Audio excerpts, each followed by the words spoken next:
Alala ko nung nawala to sa menu, nag-cause talaga to ng havoc online.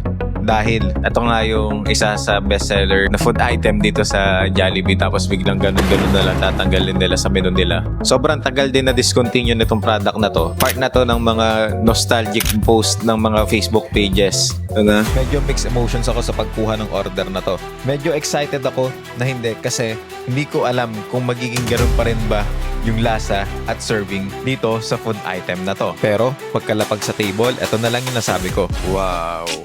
Pag makikita mo talaga to ng actual, mapapaisip ka, bakit talaga diniscontinue to ng Jollibee? Kailangan natin yung lasa. Ito yung gusto ko sa egg, yung natutunaw-tunaw pa sa ibabaw eh. Wala nang ibang correct way para kainin to kundi ganito. Man, ang rating ko sa Jollibee Supreme Burger Steak version 2026, 5 stars.